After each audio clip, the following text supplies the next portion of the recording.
ঠাম্মি, জামাই দাদার কিন্তু জবাব নেই বলো। সত্যি সৌমেন, তোমাকে আমি যত দেখি তত মুগ্ধ হয়ে যাই। স্ত্রীকে কিভাবে ভালোবাসতে হয় সেটা তোমার কাছ থেকে শিখতে কি হবে। যে বলেন ঠাম্মি। বলছি ঋষিকে দেখছি না, ঋষি কি এখানেও কলকাতার মতো কাজের প্রেশার নাকি? আর বলো না, কাজ ছাড়াও আর কিচ্ছু জানে? ওই বলতে বলতে ঋষি এসে গেছে। এই তো শালাবাবু, তাড়াহুড়ো তোমার সাথে কথা বলাই হয়। এবার ভাবছি রুষার জন্মদিনটা কাটিয়েই কাজে ফিরবো, তাই ফিরে এলাম। ভালো করেছো। তোমার মুখটা এরকম ভার হয়ে গেছে কেন বলো তো? কিছু হয়েছে?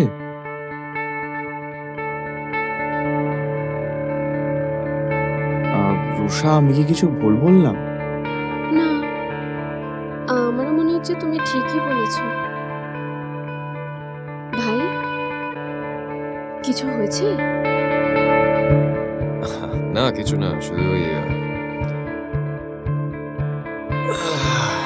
ওই সারাদিন কাজের প্রেশারের জন্য হয়তো একটু যাকে বাদ দাও। তাছাড়া তুমি খুব ভালো করে জানো দিদি, আমার যতই কাজের প্রেশার থাক না কেন, তোমার হাসি মুখটা দেখলেই আমার সব ক্লান্তি নিমেষে চলে যায়। আমি জানি তোমার মতো চাপা মানুষ কিচ্ছু বলবে না আমায়, কিন্তু সত্যিটা জানতে আমারও যে ইচ্ছে করছে ঋষি। নাজ্জামাই, যাও তুমি আর রুষা গিয়ে একটু ঘরে বসো, গল্প সল্প করো, যাও। এসো। নমিতা, তুই গিয়ে নাজ্জামাই আর ঋষির জন্য একটু চা করে আন, যা। ঠিক আছে ঠাম্মি। যা। দেখে দেখে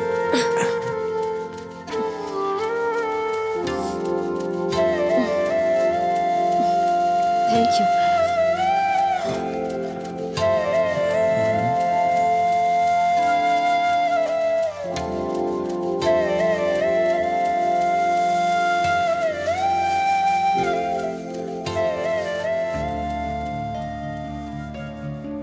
দাদু ভাই, আমাকে এবার বল তো, কি হয়েছে? তোকে এত অশান্ত দেখাচ্ছে কেন?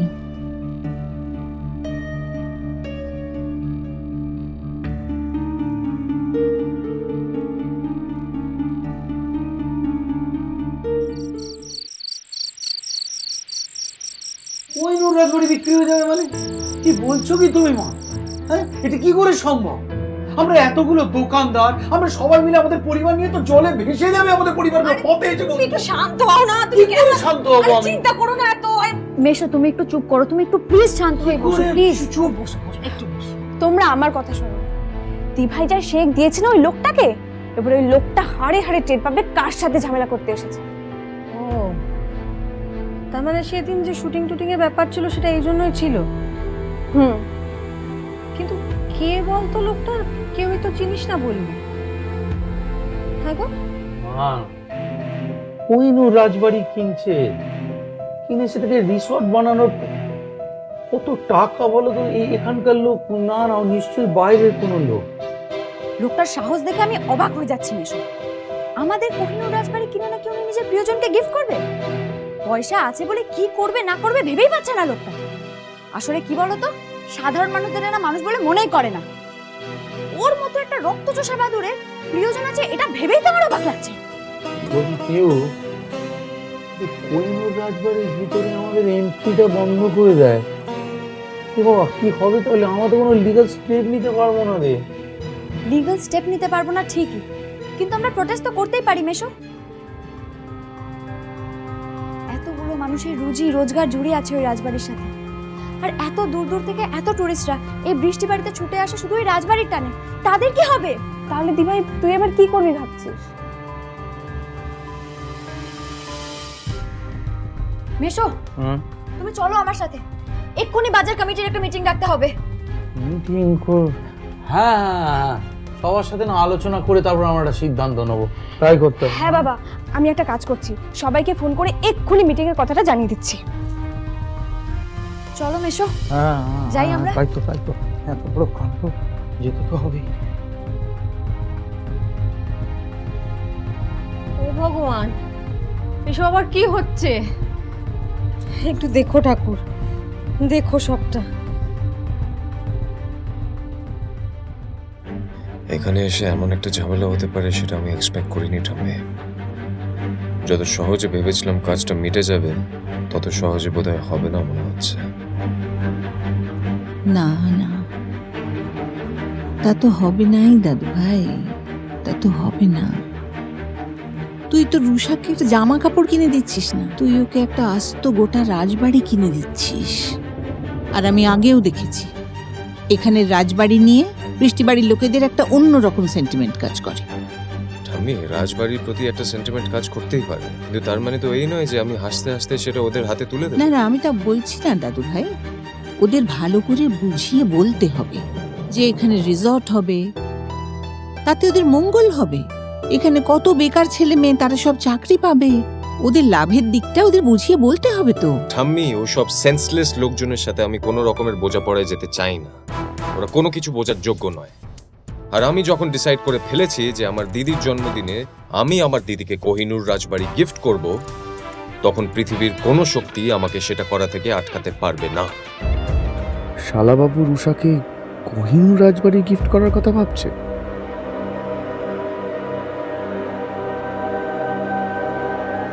ওই মেয়েটা আমাকে চ্যালেঞ্জ করেছে ঠাম্মি, কিন্তু শুধুমাত্র দিদির জন্য আমি এই প্রজেক্টে কোনো রকমের ঝামেলা মধ্যে যেতে চাই না।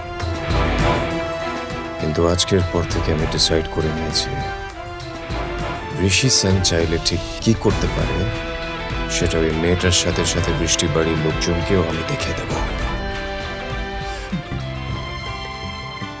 সব লড়াই মাথা গরম করে জেতা যায় না দাদু ভাই, কিছু কিছু লড়াই মাথা ঠান্ডা করে জিততে হয়।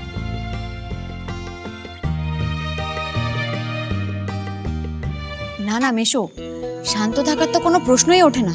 তুমি যাও না, সবাইকে বলো। না পিহু, আমি বলি কি তুই বল। আরে আমার থেকে তুই ব্যাপারটা ভালো করে বুঝেছিস, তুই বুঝিয়ে বললেই হবে। হ্যাঁ দি ভাই, পুরো ঘটনাটার সাক্ষী তো তুই একা, তুই বল। আচ্ছা পিহু, একটা কথা পরিষ্কার করে বলতো, ওই লোকটা রাজবাড়ি আর আমাদের দোকানদারদের সম্বন্ধে ঠিক কি বলেছে? যা, বল, যা, বল, যা। চল।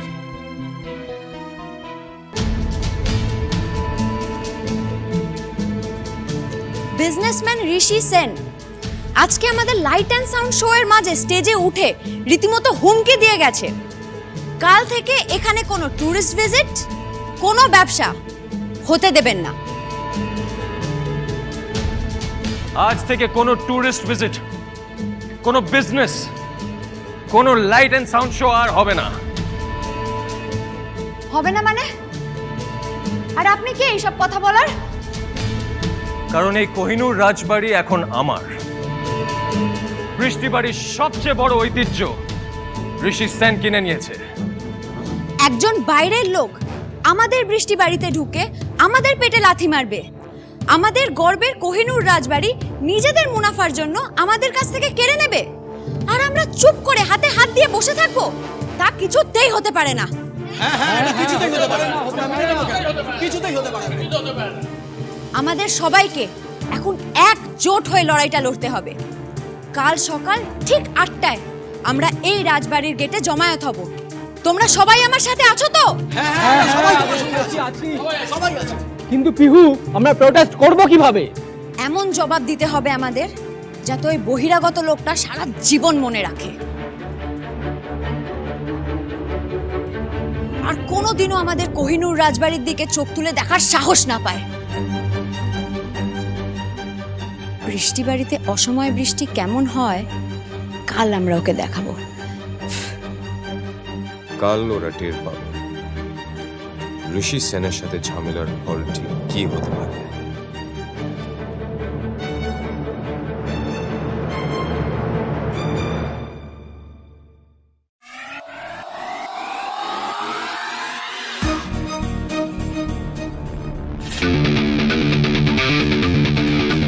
এই কোহিনূর রাজবাড়ি এখন ওনার, তাই উনি এখন থেকে এখানে যা খুশি তাই করবেন। আপনার কি সত্যি মন বলে কিচ্ছু নেই? আমি চাইলে আরো অনেক কিছু করতে পারতাম মিস পিহু মিত্র।